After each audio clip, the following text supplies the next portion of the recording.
আসসালামু আলাইকুম, সবাইকে স্বাগত জানাচ্ছি গ্লোবাল ভিউজে। আপনাদের সঙ্গে আছি আমি তাসনিম হোসাইন। আজ জানাবো আন্তর্জাতিক গণমাধ্যমে আলোচিত সংবাদ ও বিশ্লেষণ। হামাসকে নির্মূল করার অসম্ভব লক্ষ্য নিয়ে গাজা উপত্যকায় হানা দিয়ে কত বড় ভুল করেছে ইসরায়েল, তা এখন হাড়ে হাড়ে টের পাচ্ছেন তারা। নতুন করে ডজন ডজন সেনার লাশের হিসাব আসছে প্রকাশ্যে। হামাসের অবস্থান আরও পোক্ত হয়েছে বলে খবর দিয়েছে ইসরায়েলি মিডিয়া। এই প্রেক্ষাপটে একদিকে দখলদারদের গাজা ছাড়ার তোড়জোড় চলছে, অন্যদিকে শীর্ষস্তরের বেশ কিছু নতুন হামলার মাধ্যমে প্রতিরোধ যোদ্ধারা জানাচ্ছেন ইসরায়েলকে যুদ্ধের মাঠে পরাজিত করেই ফিলিস্তিনের স্বাধীনতা ছিনিয়ে আনবেন তারা। উত্তর গাজায় বিশেষ করে জাবালিয়া, বেইত হানুন, বেইত লাহিয়ায় সামরিক অভিযানে ৪৬ জন ইসরায়েলি সেনা কর্মকর্তা ও সৈনিকের প্রাণহানির কথা স্বীকার করেছে ইসরায়েলি সংবাদ মাধ্যমগুলো। তাদের ভাষ্য, ৩ মাস আগে শুরু হওয়া এই অভিযানে ইসরায়েলকে অনেক বেশি মূল্য দিতে হচ্ছে। এর মাধ্যমে ২০২৩ সালের ৭ই অক্টোবর ইসরায়েলে হামাসের অভূতপূর্ব অভিযানের পর থেকে ৮১৮ জন ইসরায়েলি সেনা নিহত হওয়ার কথা জনসম্মুখে এলো, কিন্তু ফিলিস্তিনি গ্রুপগুলো বলছে নিহত দখলদার সেনাদের আসল সংখ্যা এর চেয়ে অনেক বেশি। ইসরায়েলের i24 নিউজ চ্যানেলের সামরিক বিশ্লেষক ইয়োসি ইয়েহুশুয়া বলেছেন, ৩ মাসে ইসরায়েলি সেনাদের প্রাণহানির এই উচ্চ সংখ্যা প্রমাণ করছে গাজায় তারা বড় ধরনের চ্যালেঞ্জের মধ্যে রয়েছে। তিনি স্বীকার করেন, হামাসের সামরিক শাখা নির্মূল করার যে লক্ষ্য ইসরায়েল হাতে নিয়েছে তা অত্যন্ত কঠিন বিষয়। ইয়েহুশুয়া এর আগে বলেছিলেন, হামাসের সক্ষমতা ফিরে এসেছে, তারা নতুন যোদ্ধা নিয়োগ দিয়েছেন এবং তাদের হামলার তীব্রতা বেড়েছে। বুধবার উত্তর গাজায় হামাসের বিরুদ্ধে লড়াইয়ে ৩ ইসরায়েলি সেনা নিহত হন বলে স্বীকার করেছে ইসরায়েলি মিডিয়া। এদিন গুরুতর আহত হন আরও ৩ জন। বৃহস্পতিবার টাইমস অফ ইসরায়েল জানিয়েছে, নিহত ৩ সেনার নাম staff sergeant Matityahu Yaakov Perel, staff sergeant Kanaw Kasa ও স্টাফ সার্জেন্ট নেভো ফিশার। তারা সবাই ইসরায়েলি সেনাবাহিনীর ৪০১তম আর্মার্ড ব্রিগেডের ৪৬ ব্যাটালিয়নের সদস্য ছিলেন। ইসরায়েলের প্রতিরক্ষা বাহিনীর প্রাথমিক তদন্ত অনুসারে বেইত হানুনে অপারেশন চলাকালীন তাদের সেনাদলের উপর এক্সপ্লোসিভ ডিভাইসের বিস্ফোরণ ঘটানো হলে হতাহতের ঘটনা ঘটে। আইডিএফের তথ্য অনুযায়ী হামাস কর্মীরা হালাওয়া স্কুলে কমান্ড সেন্টার পরিচালনা করছিলেন। ইসরায়েলি সেনারা সেখানে হানা দিলে শক্তিশালী বোমা ব্যবহার করেন প্রতিরোধ যোদ্ধারা। এর আগে ২ দিনেও পৃথক ঘটনায় ৩ ইসরায়েলি সেনার প্রাণহানির কথা স্বীকার করেছিল ইসরায়েলি বাহিনী। গাজায় হামাসের বিরুদ্ধে স্থল অভিযানে নিহত সেনার সংখ্যা ৪০১ বলে জানিয়েছে ইসরায়েল, কিন্তু হামাসের ভাষ্য এর আসল সংখ্যা অনেক বেশি। বুধবার যুদ্ধের ৪৬০তম দিনে হামাসের সামরিক শাখা আল কাসাম ব্রিগেডস একটি ভিডিও প্রকাশ করেছে, যেখানে দেখা গেছে তাদের যোদ্ধারা উত্তর গাজার জাবালিয়ায় ইসরায়েলি সেনাদের সঙ্গে প্রচণ্ড লড়াইয়ে লিপ্ত হয়েছেন এবং কয়েকটি ইসরায়েলি ড্রোন জব্দ করেছেন। ভিডিওতে ১০৫ mm ইয়াসিন মিসাইলের সাহায্যে ইসরায়েলের একটি মার্কাভা ট্যাঙ্কে আঘাত হানার দৃশ্যও দেখা যায়। আঘাতের পর ট্যাঙ্কে আগুন ধরে যায়। অন্যান্য অভিযানে একটি ফুটেজে দেখা যায় কাসামের যোদ্ধারা ইসরায়েলের সেনাদের অবস্থান নেওয়া একটি বাড়িতে হামলা করেছেন। 105 mm অ্যান্টি পার্সোনেল শেল দিয়ে বাড়িতে আঘাত হানা হয়। ভিডিওতে উত্তর গাজায় বেশ কয়েকটি ইসরায়েলি ড্রোন জব্দের দৃশ্য দেখানো হয়। এক যোদ্ধা ড্রোনগুলোর বিভিন্ন অংশ ক্লোজ রেঞ্জ থেকে প্রদর্শন করেন। প্যালেস্টাইন ক্রনিকল বলছে, কঠিন পরিস্থিতির মধ্যেও ফিলিস্তিনি প্রতিরোধ যোদ্ধারা গাজায় ইসরায়েলি বাহিনীর বিরুদ্ধে কঠোর অভিযান চালিয়ে যাচ্ছেন। নিয়মিতভাবে ইসরায়েলি ড্রোন জব্দ, গাজা সীমান্তের পার্শ্ববর্তী ইসরায়েলি বসতিগুলোতে রকেট হামলা ও দখলদার সেনাদের উপর আকস্মিক হামলার ঘটনা ঘটছে। পশ্চিম তীরে কালকিলিয়ার পাশে আল ফুন্দুক শুটিং অপারেশনে ৩ ইসরায়েলি বসতি স্থাপনকারী নিহত হওয়ার ঘটনার দায় স্বীকার করেছে আল কাসাম ব্রিগেডস। ওই ঘটনায় গুরুতর আহত হন বেশ কয়েকজন বসতি স্থাপনকারী।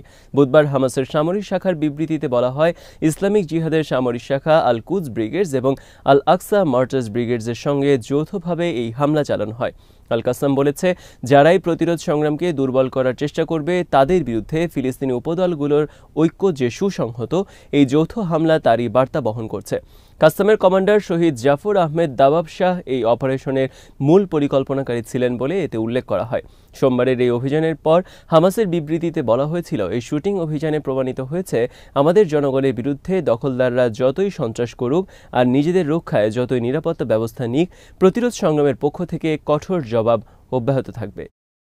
মার্কিন পররাষ্ট্রমন্ত্রী অ্যান্টনি ব্লিংকেনকে বিচারের মুখোমুখি করা হবে বলে জানিয়েছে হামাস। সংগঠনের নেতা ওসামা হামদান বলেছেন, ফিলিস্তিনিদের সঙ্গে ইসরায়েল যে অপরাধ করছে এর সহযোগী ব্লিংকেন।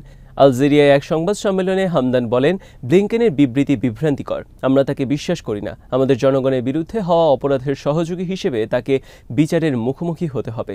ফিলিস্তিনিদের নির্মূল করার পরিকল্পনার সহযোগী তিনি। গত সপ্তাহে নিউ ইয়র্ক টাইমসকে দেওয়া সাক্ষাৎকারে ব্লিংকেন দাবি করেন, হামাসের জন্য গাজায় যুদ্ধবিরতি সম্ভব হচ্ছে না।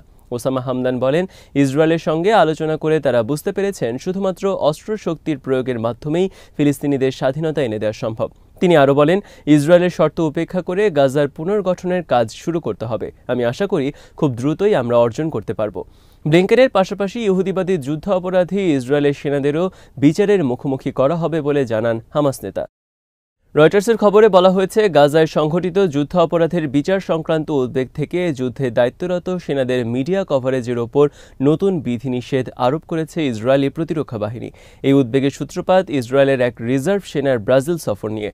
গাজায় দায়িত্ব পালনকালে তিনি যুদ্ধ অপরাধ করেছেন বলে ফিলিস্তিনপন্থী একটি গোষ্ঠীর অভিযোগের পর তার বিরুদ্ধে ব্রাজিলের ফেডারেল পুলিশকে তদন্ত শুরুর নির্দেশ দেন দেশটির একটি আদালত। এমন প্রেক্ষাপটে এই ইসরায়েলি সেনা তড়িঘড়ি করে ব্রাজিল ছাড়েন। মূলত এই ঘটনার পর যুদ্ধক্ষেত্রে দায়িত্বরত ইসরায়েলি সেনাদের মিডিয়া কভারেজের ওপর নতুন বিধিনিষেধ আরোপ করা হয়। এই সিদ্ধান্ত নেওয়ার ক্ষেত্রে ইসরায়েলি সামরিক বাহিনীর মধ্যে যে উদ্বেগটি কাজ করেছে তা হল, গাজায় দায়িত্ব পালন করা ইসরায়েলি সেনারা পরবর্তী সময়ে বিদেশ ভ্রমণে গেলে যুদ্ধ অপরাধে জড়িত থাকার অভিযোগে আইনগত ব্যবস্থার ঝুঁকিতে পড়তে পারেন। গণমাধ্যমের উপর নতুন বিধিনিষেধের বিষয়ে ইসরায়েলের প্রতিরক্ষা বাহিনীর মুখপাত্র লেফটেন্যান্ট কর্নেল নাদাব শোশানি সাংবাদিকদের বলেন, নতুন নিয়মের আওতায় কর্নেল ও তার নিজের পদমর্যাদার কোনো ইসরায়েলি সেনার সাক্ষাৎকার গ্রহণকারী গণমাধ্যম ওই সেনা সদস্যের পুরো নাম বা মুখমণ্ডল প্রদর্শন করতে পারবে না।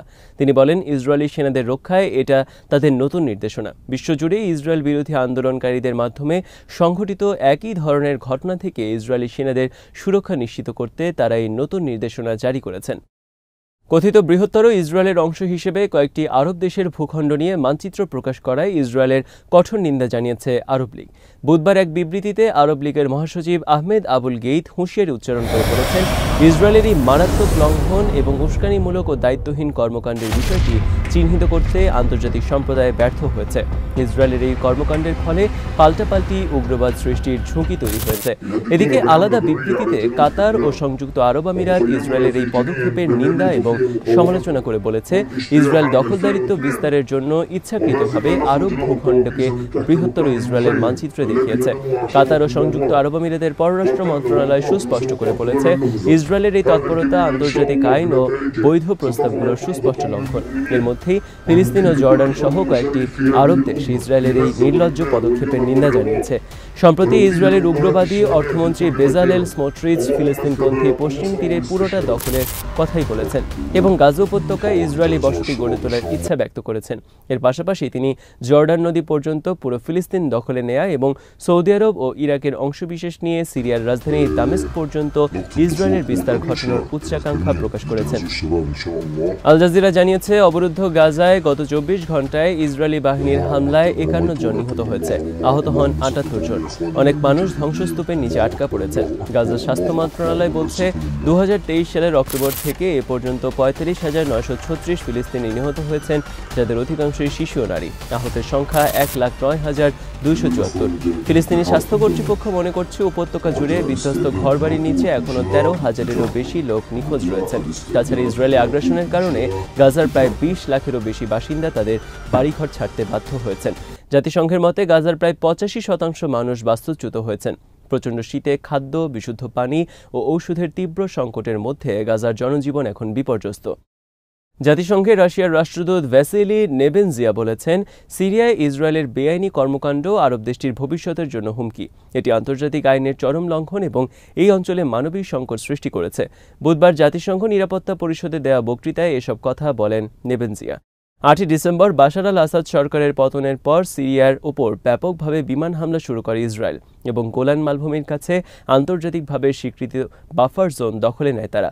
নেবেনজিয়া বলেন, বাশার আল আসাদের পতনের পর ইসরায়েল সিরিয়ার মোট 500 বর্গ কিলোমিটার ভূখণ্ড দখল করে নিয়েছে। ইসরায়েলের এই কর্মকাণ্ড জাতিসংঘ নিরাপত্তা পরিষদ ও সাধারণ পরিষদে পাশ হওয়া বিভিন্ন প্রস্তাব সহ আন্তর্জাতিক সিদ্ধান্তের মারাত্মক লঙ্ঘন। সেখানকার সাম্প্রতিক ঘটনাবলী সততার সঙ্গে মূল্যায়ন করার জন্য আন্তর্জাতিক সম্প্রদায়ের প্রতি আহ্বান জানান ভ্যাসিলি নেবেনজিয়া। নবনির্বাচিত প্রেসিডেন্ট ডোনাল্ড ট্রাম্প সামাজিক যোগাযোগ মাধ্যমে একটি মানচিত্র শেয়ার করেছেন, যেখানে কানাডাকে যুক্তরাষ্ট্রের অংশ হিসেবে দেখানো হয়েছে। ট্রুথ সোশ্যালে ট্রাম্প লিখেছেন, যেখানে যুক্তরাষ্ট্র এবং কানাডাকে একক দেশ হিসেবে দেখানো হয়।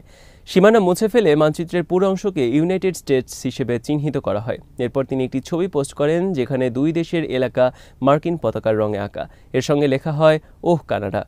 পোস্টটি করার কয়েক ঘন্টা আগে তিনি কানাডাকে যুক্তরাষ্ট্রের 51তম অঙ্গরাজ্যে পরিণত করার প্রস্তাব দেন এবং এই পরিকল্পনা বাস্তবায়নে অর্থনৈতিক শক্তি ব্যবহারের হুমকিও দেন। এর আগে নির্বাচনী বিজয় নিশ্চিত হওয়ার পর নিজ বাড়ি মার-এ-লাগোতে সংবাদ সম্মেলনে তিনি বলেন, আপনি সেই কৃত্রিমভাবে আঁকা রেখাটি মুছে ফেলুন এবং দেখুন এটি কেমন দেখায়। এটি আমাদের জাতীয় নিরাপত্তার জন্য ভালো হবে। ট্রাম্প আরও বলেন, কানাডা এবং যুক্তরাষ্ট্র একসঙ্গে হলে সেটি অসাধারণ কিছু হবে। ট্রাম্পের মন্তব্যের প্রতিক্রিয়ায় ট্রুডো সাফ জানিয়ে দেন, কানাডাকে যুক্তরাষ্ট্রের অংশ করার কোনো সুযোগ নেই।